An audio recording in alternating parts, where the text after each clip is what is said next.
If you came to Dubai a few years ago, you'd have got this, sand and loads of it. Then an amazing thing happened. Fantasy became reality, and in the space of just 20 years, Dubai turned from desert into a jaw-dropping oasis of stone, marble, concrete, glass and raw excitement. But the bolder and wackier the idea, the more likely it was to be accepted. Giant islands the shape of palms that could be seen from space. And soon there'll be the world's tallest skyscraper, a modern-day Tower of Babel that slices through the clouds at almost a kilometre above the ground. Dubai has become the centre of a modern-day gold rush.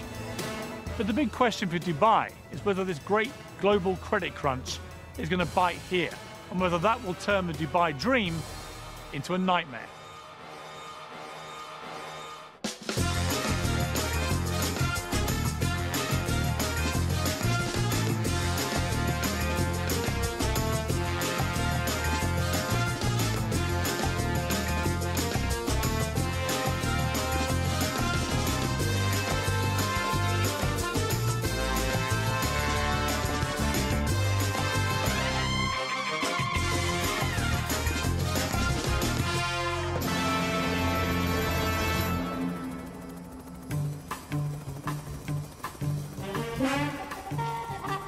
Dubai is one of the 7 states that make up the United Arab Emirates, under the rule of Sheikh Mohammed bin Rashid Al Maktoum.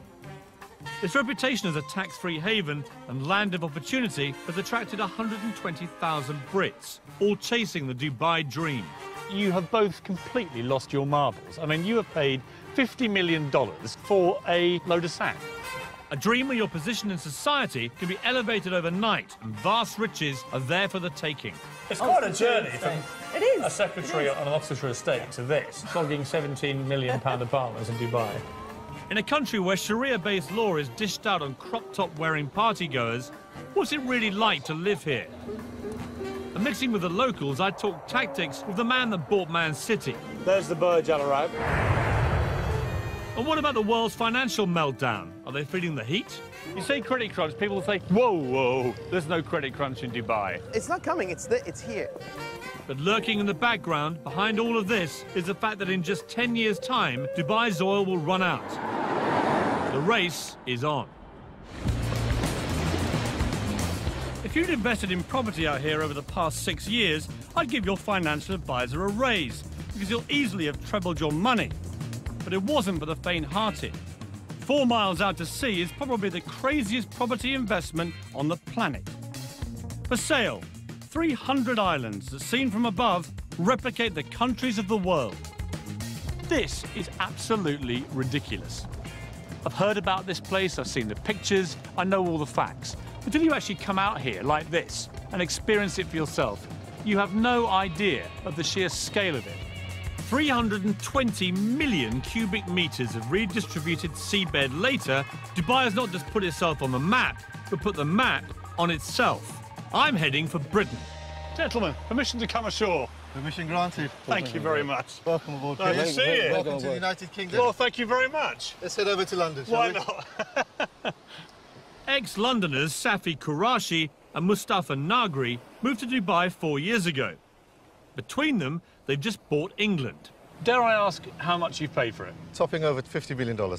You have both completely lost your marbles. I mean, you have paid $50 million for a load of sand. Yeah, it's one view. Tell me some of the stuff What you're are we going to do here?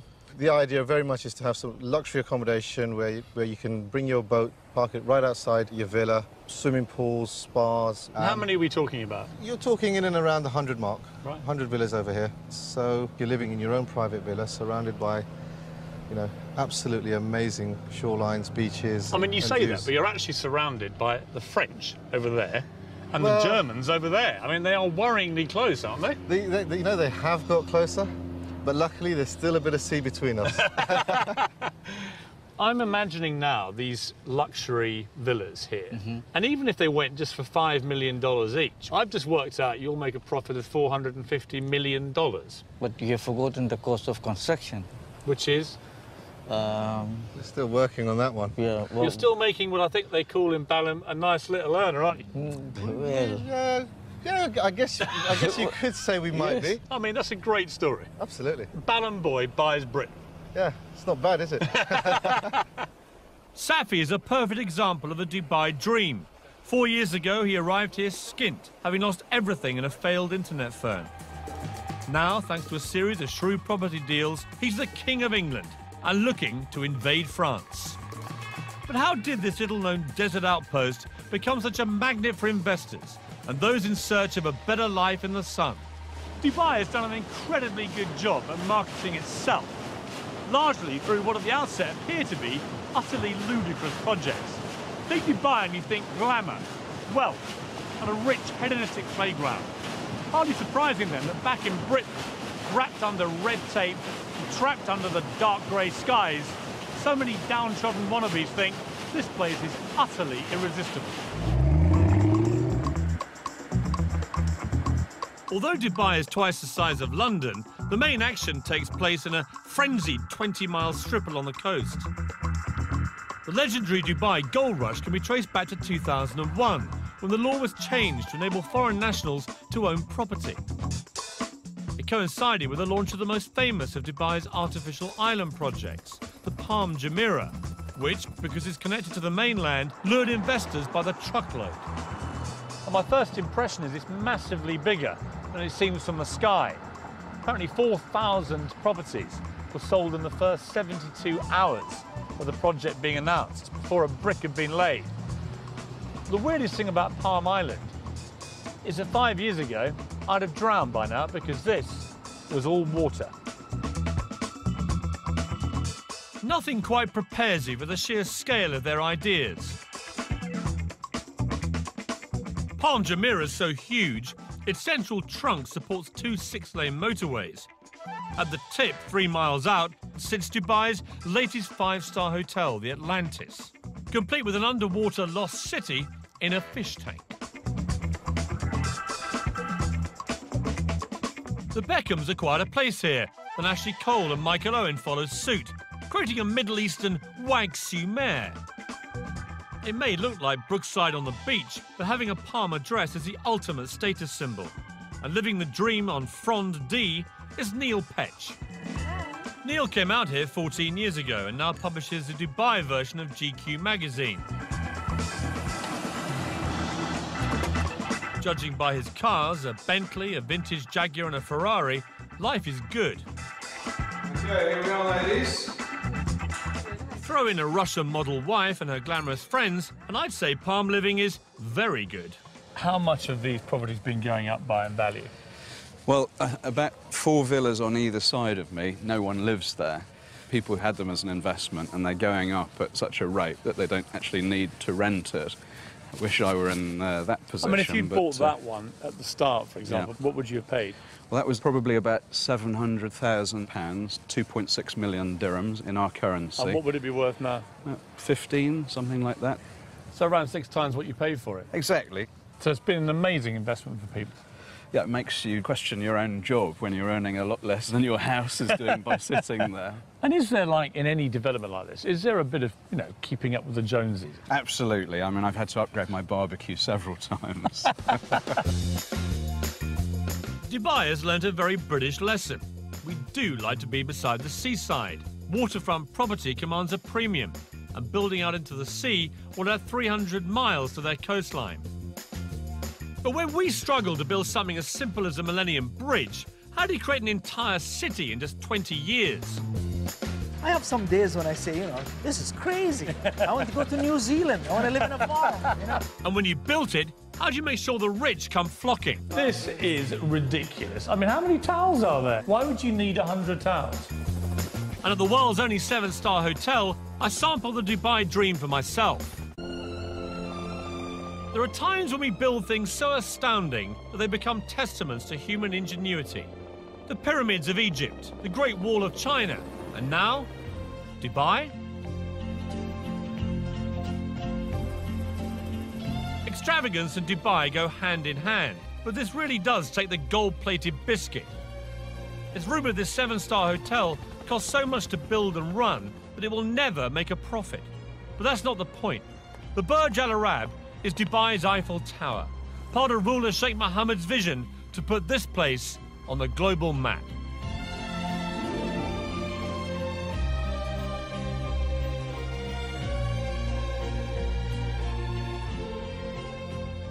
The best rooms here will set you back 12 grand a night and come complete with one of the hotel's 16 white Rolls Royces and your own personal manservant.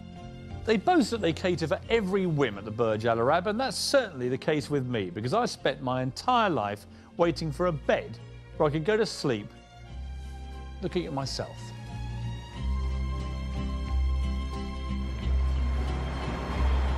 I'm here to meet builder Eddie Mitchell, who I last met at the height of the UK's property boom in Sandbanks, Dorset.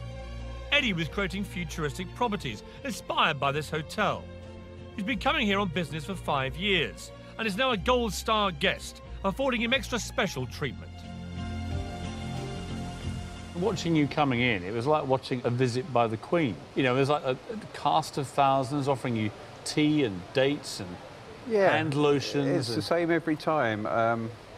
My butler that I've had for 6 years, he meets us every time we come here. Whatever time of day, he's at the door. It's like coming home. So, Eddie, last time we met was in Sandbanks, Yeah. where the funny thing was there is that you produced properties like this, which are, you know, by any normal standard in Britain, completely barking mad, futuristic, emporiums of glass and concrete and everything else. Out here, you're known as Mr. Boring, because, I mean, that is not even first base, is it? Not really, no, Piers. I mean, you must love it here. It's like a permanent building site. Yes, but probably the biggest building site in the world, and after 30 years of building, I just love it. You're like a pig in a sty, aren't you, Eddie? Yeah, definitely.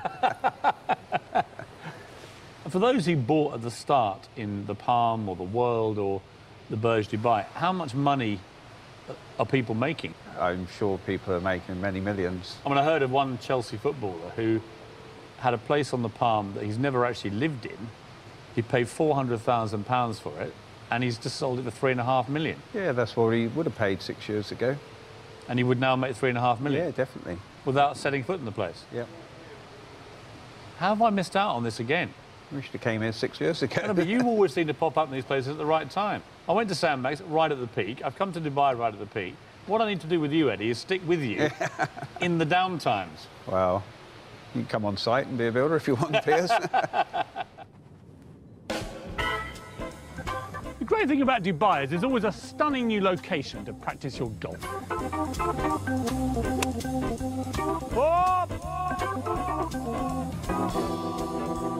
But you wouldn't have thought you could practice your skiing as well. This is Ski Dubai. It's 45 degrees centigrade out there, and in here, -4. In fact, it's absolutely bloody freezing. The thing about Dubai is that the crazier the idea, the more likely it is to be accepted. There are many extraordinary feats of construction underway in Dubai at the moment. A few more remarkable than this. It's going to be the biggest theme park in the world. It's going to be 107 square miles. Or to give you some idea of perspective, bigger than Birmingham. But even more extraordinary is the fact that they boasted that the catchily named Dubai Land would be finished into 7 years. Achieve that in the current economic climate, and I'll eat my sunglasses. This is a model of what the theme park will look like, and quite frankly, it's one of the most breathtaking things I've seen in my entire life.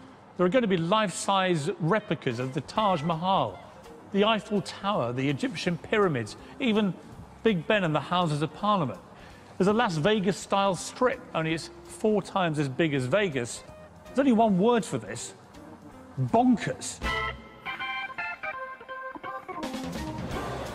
But in Dubai, biggest is best.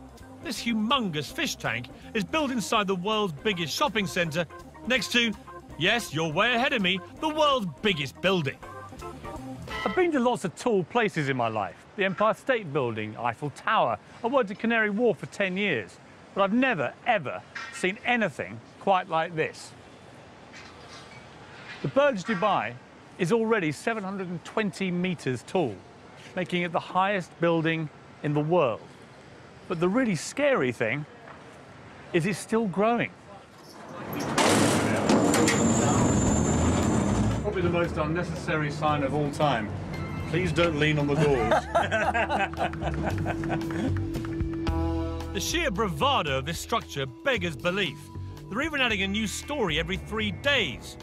It's another part of Sheikh Mohammed's plan to make sure Dubai stands out. The final height is still top secret, but the ambition is to be almost double the height of the next tallest building on Earth.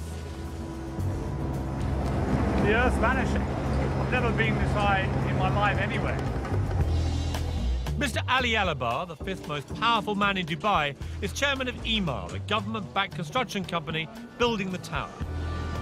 So we're right in the middle here on floor 160. We're 611 metres up. Yeah. There's still, as I can see, I mean, there are 20, 30 floors more already under construction. Yeah. Does it wobble, this? I mean, does it move around? No, it doesn't move much. Do you know how far? I think if it moves maximum, probably move this much. Who's going to be here? I mean, who will be on these floors? I think indeed these are office floors. People have bought private apartments here too, right? Correct. Yes. What was the most expensive one, do you know? A whole floor could probably cost you about $45 million, a whole floor. Oh, bargain. Yeah, it's a bargain compared to London prices, of course. You know Sheikh Mohammed better than many people. How would you describe him? I've been with him 15 years, and there are times when his energy is so unbelievable. This building here, the first time we've designed it was 90-story, and the meeting was 1 minute. And His Highness said, no. I said, okay. So I did, I think, about 120. He said, no. So I just brought a chart of all the tall buildings in the world, and I put in this building. And he said, okay, how much taller than the tallest? I said, well, we're about 40% taller. He said, good, you go.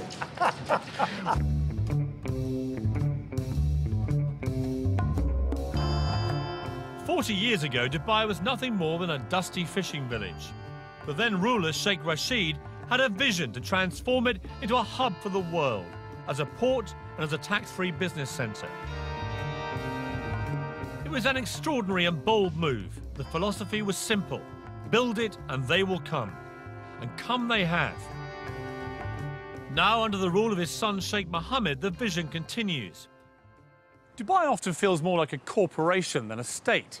That's because just three things matter here: business, finance, and success. Unlike in Britain, where huge developments can get bogged down for years in red tape and bureaucracy, over here they can go up in months. And the reason is quite simple: Sheikh Mohammed. Whatever the Sheikh wants gets done, and fast. Of course, being able to use millions of cheap workers from Southern Asia has made it all possible. In 2007, accusations were made of slave labour conditions, so Sheikh Mohammed set up a confidential free hotline for construction workers to report any abuse. As a result, conditions have certainly improved. But each year, UAE workers send home an estimated £4 billion in wages, so a recession in Dubai would have serious global implications. But trying to get anyone to actually talk about the possibility of economic downturn here in Dubai was like trying to get blood out of a stone. I turned to Michel Canoe, a billionaire businessman from the 9th richest Arab family in the world. Are you totally sold into this vision, or are there going to be problems, do you think? Well, now there's going to be a lot of economic upheaval globally, and it's going to come and affect us. See, no one mentions that here. I know. You say credit crunch, people will say, whoa, there's no credit crunch in Dubai. In the Arabic culture, to say something, if you say it out loud, there's a perception that it'll happen. So we don't even call cancer cancer, we call it the disease that can't be mentioned. It's the same mentality. Is there a credit crunch coming in Dubai? It's not coming, it's here. It already exists. Now, for people to come and say, you know, this is the end and death of this area, it's not going to be the death of this area. What's going to be is a natural timeout, if you want, allow things to come back to its normal position and then move forward. Dubai, I think, is a good place to be if you're looking at 15, 20 years down the road. Because if you're looking at 2 years down the road, God knows what's going to happen in the next 2 years in terms of global finance. During the boom times, Dubai was the hottest property market in the world. The carrot that had expats scurrying here faster than a bleached blonde to a footballer. Helen Tatum is typical of those that came chasing the Dubai dream. She landed here 4 years ago and owns Dubai Luxury Homes, one of the most successful estate agents in town. Today, she showed me a flat aimed very much at the not-so-poor. Amazing views, vast amount of room. I mean, how big is this? It's 13,400 square feet. The master suite takes at least a third of the apartment. So it's all about the bedrooms out here, is it? Exactly. And what would it cost if you wanted to buy this? £17 million. Wow. Who would buy a place like this? I mean, who's living in this block? Yeah, I mean, discretion is the word, but, I mean, we've got sporting personalities, we've got presidents of countries. 15 times the size of the average house in the UK, who said size doesn't matter? I mean, it's just humongous. Yeah. This is not even... apartment is too loose a word. Well, this is... Hello! I mean, it echoes. I mean, it's unbelievable. I mean, look at it. It's not a kitchen, it's a restaurant. That's the children's bedroom. Of course it is. How silly of me. Here's the bathroom. This is the bathroom. I mean, this they is... take a lot of care over the bathroom. This is ridiculous. I mean, how many towels are there? There must be 100 towels in here. Why would you need 100 towels? I mean, it is just opulence on an almost regal scale, isn't it? It is. It's a staggering apartment. Perfect for your average multi-millionaire. This is a great view. Amazing view. But maybe not so good for a billionaire. Which is why the next phase will have its own heliport on the roof. That is going to be just going for a higher level altogether. That's going for your billionaires rather than just the millionaires. And it's going to have its own helipad, and you know, they're working on their own immigration so that you can just jet in and... Well, literally, so some Russian oligarch just lands on the roof, and out come immigration officials. Right. Yeah, incredible. What's a nice girl like you doing, flogging £17 million apartments in Dubai? I don't know, it just happened 4 years ago. Set up my own real estate company, and What were you doing back in Britain? I worked on a country estate in Oxfordshire. Doing what? As the estate secretary. You're a secretary? Estate secretary. Estate secretary, sorry, I don't want to diminish your role, but I mean, it's quite a journey from a secretary on an Oxfordshire estate to this. Yeah. And you're now glimmering in diamonds and Rolexes and stuff. So life's been good for you, right, Helen? It has. Thank you. And that's not the half of it. Helen now has her own polo team with 8 Argentinian ponies and a full-time professional trainer. It certainly beats typing. Friday is polo day here at Arabian Ranches. It's a bit of a fixture of the expat community, a chance to revel in the good life whilst catching a chukker and slithering up the social ladder. Becky from Bingley, West Yorkshire. Yeah. And here you are at polo. Yeah, I'm at the polo. Bingley girls are not really used to doing this sort of thing, are you? Let's be honest. No. I came over here and I launched a magazine for another company, and I've just launched this magazine, and I'm 28 years old and I would not get that in the UK. Not badly for a girl from Bingley, have you? It's all right. I'm quite happy.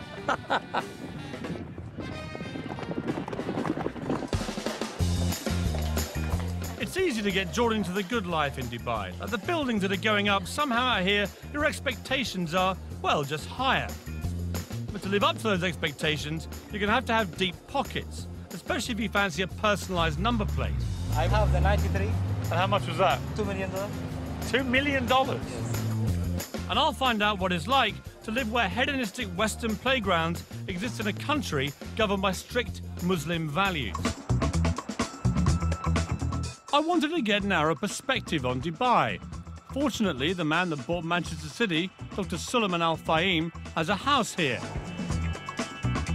He's made a fortune in property and is the Alan Sugar of Arabia, with his own apprentice-style TV show and even his own catchphrase. Impress me. When he said he'd show me around the city, I didn't realise he meant in his own private jet. He impressed me.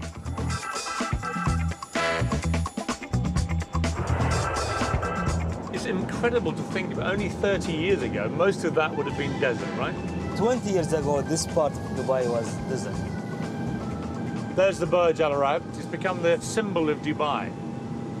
I mean, how much of this is ego? And are you all quite, you know, competitive people?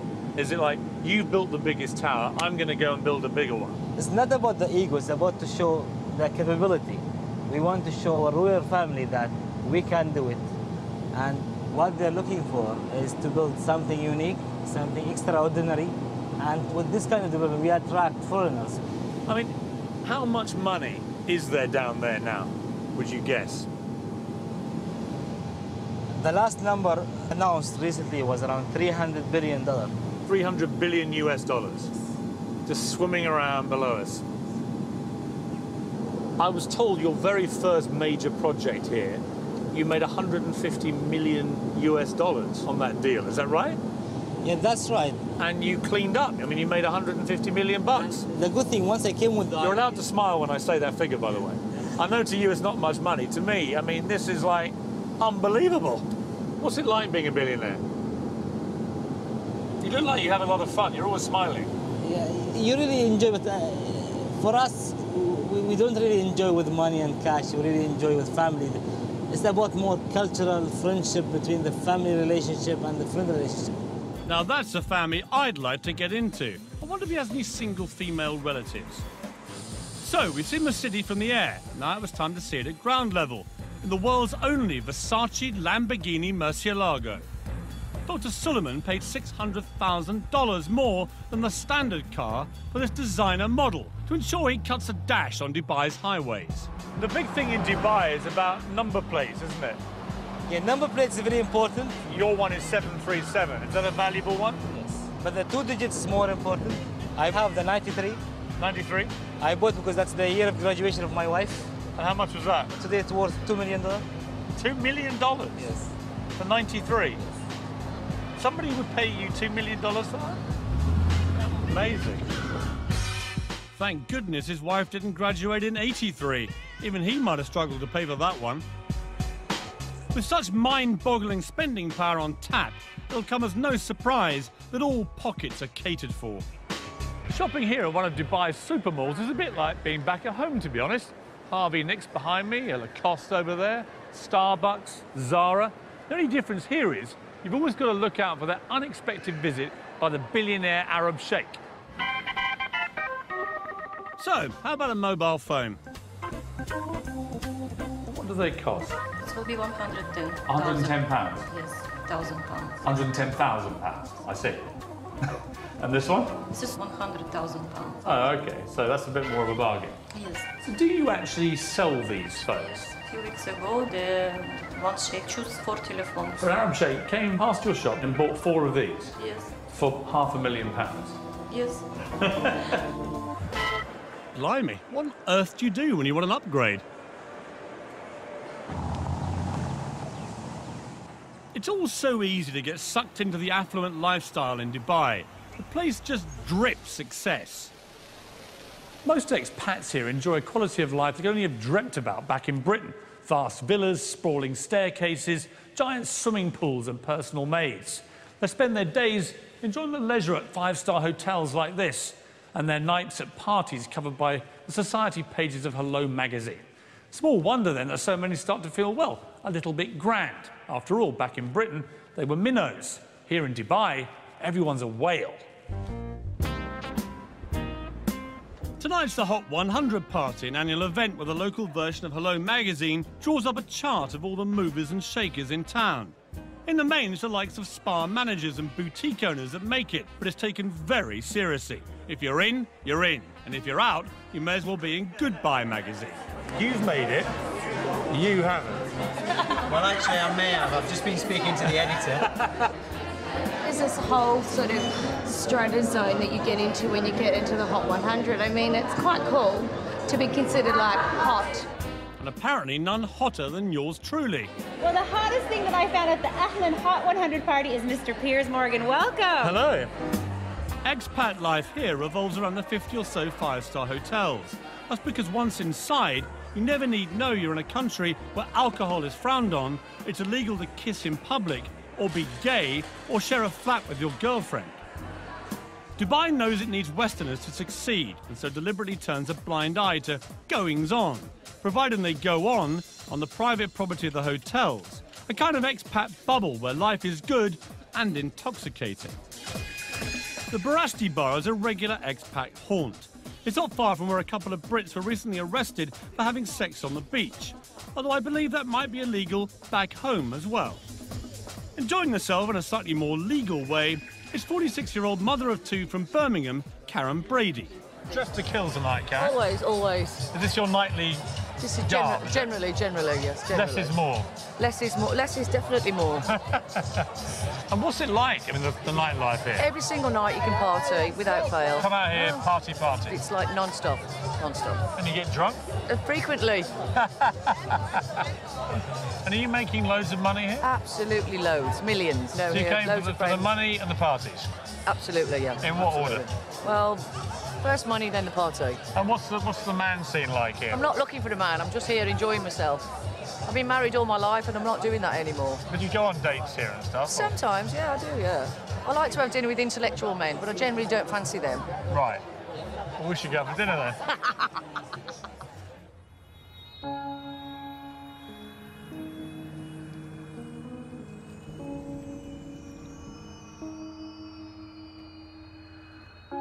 In the last year, 230 Brits have ended up in Dubai's prisons for a range of offences, from the normal, like drink driving, to the abnormal, like bouncing a cheque. If you are going to come out here, make sure you learn the law. For example, sex outside of marriage can get you a year in jail. Possession of over-the-counter drugs that contain codeine, 4 years. Even Harry Potter books were recently banned from schools because witchcraft is strictly illegal in Dubai. It's a difficult society to get your head around. On the one hand, a traditional autocratic leader uses strict Sharia-based law to rule with a rod of iron. On the other hand, in the five-star hotels, you can forget you're even in the Middle East.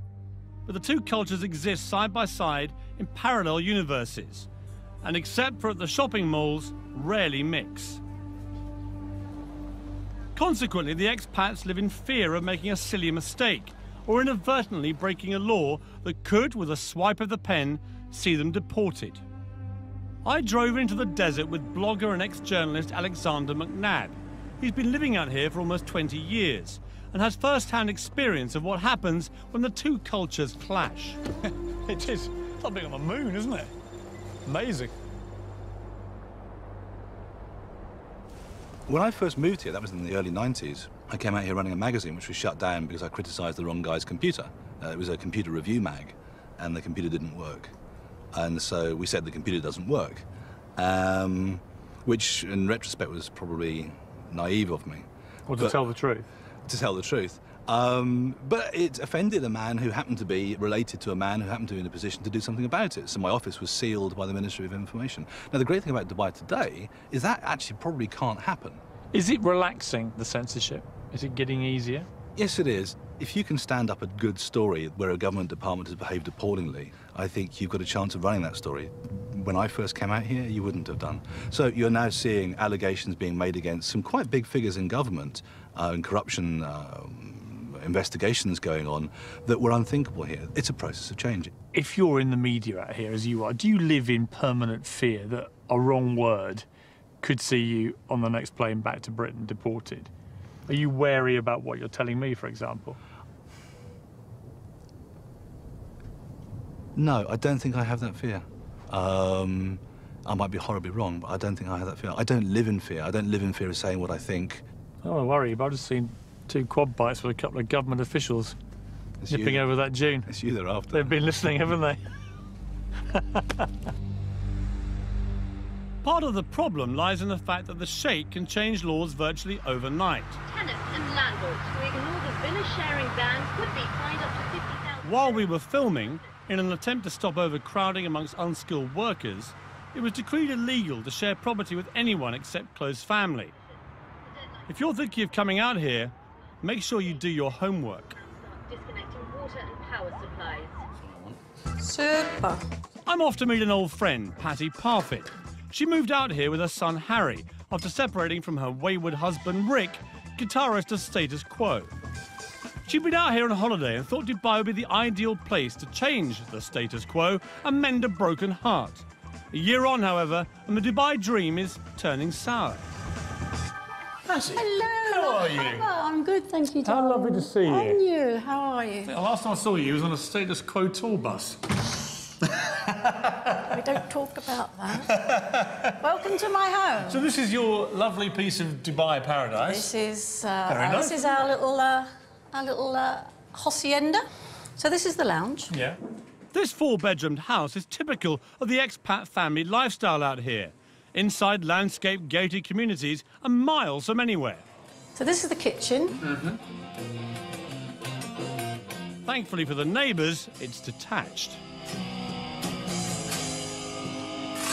So, Paddy, you're in a very nice place here, but it's half an hour inland. What would you pay here for your rent? What do you... Oh, you're going to die. £32,000 for the year. And you have to pay Wow. up front in Dubai. So you had to write a cheque for £32,000? Yeah. For a year's rent in advance? Yeah. See, that strikes me as pretty expensive. It is. I mean, it's ridiculous So rent. your rental is up for renewal. What are you going to do? I'm taking it for 6 months, and then I just see how I go there. And what are they going to charge you for that? £27,000. What? In 1 year? They've nearly doubled it? Yeah. So, be warned, if your employer's not subsidising your rent, you'll be in for a nasty shock. It's terribly expensive in Dubai. If you get this idea of is. it is this wonderful tax-free haven, Yeah. everything's dirt cheap, so it's not really like that. No, and, you know, I don't want to spoil anybody's holiday or dream to move to Dubai, but you really got to look at it, because it's not all what it's cracked up to be. People who are watching this are going to be thinking, I quite fancy coming to Dubai. Yeah. And yet you seem to have fallen slightly out of love with the dream. Yes, I have, haven't I? Oh, God, where do I go now? I do miss my friends. I do miss my family. And it is difficult to meet people over here because everybody's basically, it's family. And when I go out, I am a threat. I bet you are. How old are you? 57. I mean, that is amazing. Yeah. Recently divorced. To a rock star. Long bombshell. Used to be with a rock star. You are public enemy #1 to these women. Fantastic. That's rock and roll. So what does the future hold for Dubai? I'll be looking at the changing face of society here as it opens its doors wider to Western values. Could their secret defence against the credit crunch come down to a few familiar faces? Try some of these. God, disgusting. And just how much are they prepared to spend to make sure Dubai does become the greatest city in the world? Eyelid will be getting millions. Multi-millions. Multi-million. In the UK, we've taken thousands of years to develop our laws and customs, whereas Dubai has had just a couple of decades to try and find common ground so the 205 nationalities can happily coexist. Consider this, just 1.3 million people live here. Of those, 200,000 are Western expats. 900,000 are Asians, mainly workers. And that leaves just 200,000 local Emiratis. To put that in perspective, imagine living in Britain, where 5 out of 6 people were foreigners. And when you think of it like that, you kind of begin to work out that Dubai is actually quite a tolerant place.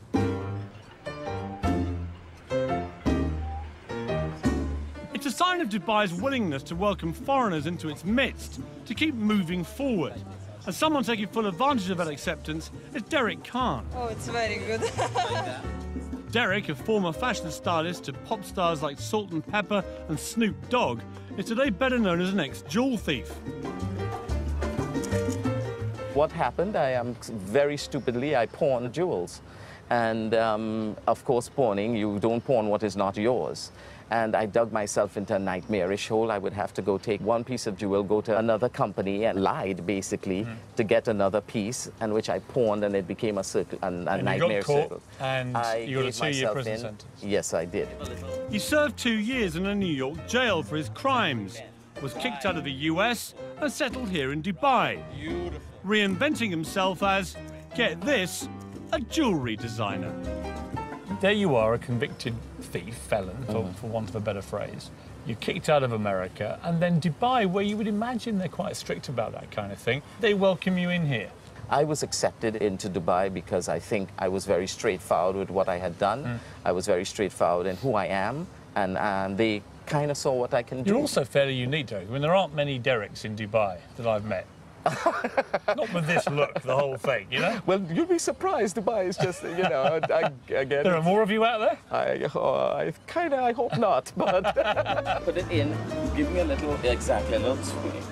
What I hear everywhere is that if you do this, you're out. If you do that, you'll be deported. So what I haven't found is any real evidence they actually do this. I mean, do people get chucked out of Dubai? Well, of course they do. You know people who've been deported? Well, no, I don't. That's the point. I mean, I don't know anyone who's been deported. But, you know, the thing There seems to be a collective fear of being deported without see, any evidence anyone ever is. Well, listen, the collective fear works because guess what? I can open my car, and especially from New York City, I could never dare leave my computer in the car. I do it all the time. I leave my doors unlocked at home. You think that the rules are a small price to pay, really? For Oh, a very small price to pay. You know, it gives you that sense of security. And I couldn't be happier here. Right, beautiful, beautiful. Right. Lovely. If Dubai is going to succeed, now more than ever it needs people. It has to be seen as the in place, somewhere you can't afford not to be. So when Dubai can't build it, Dubai buys it, spending millions on celebrity names and, crucially, brands. Gary Rose is the latest big name lured into town. He'll be in good company. Gordon Ramsay and Marco Pierre White are already here and raking it in. Gary, how are you? Hi, very good, thank you. Nice to see you. Very good. You too. You came just at the right time. Try some of these. That is a little salmon fish cake with a lemon hollandaise. God, that's disgusting. I don't even laugh. I mean, it's actually delicious, but just to see what your face is like, it's delicious. Tell me, Gary, you've flown all the way to Dubai, yeah, and you've flown all the food out here as well. Oh, yes. Why don't you just stay in England? Oh, yes. What? Well, it's 36 degrees outside and it's snowing in the UK. Where would you choose? You know, I just thought, no, you know, I want to spread the word about British cooking. But be honest, Gary, would you be out here if there wasn't a whacking great big Arabic check in it? I mean, I know a lot of chefs, right? You all like your money. Hang on, where's that contract of mine? Yeah, no, it's not a question of that, is it? I mean, that's always the... Isn't it, though? Because, I mean, I know a lot of brand names like you. You're such high commodities out here that they will pay whatever it takes to get you. Well, I think, you know, if I start cooking for money rather than cooking for what I really believe in, I'd rather give it up. So there you have it, the definitive answer, with hollandaise sauce. Mark, how are you? Hello, Piers, how are you? Good to see you. And up on the 44th floor, another bought-in brand name. Mark Fuller will be opening a version of London's Embassy Club here next year. No offence to you, Mark, but you and Gary Rhodes are not exactly, you know, the beckons.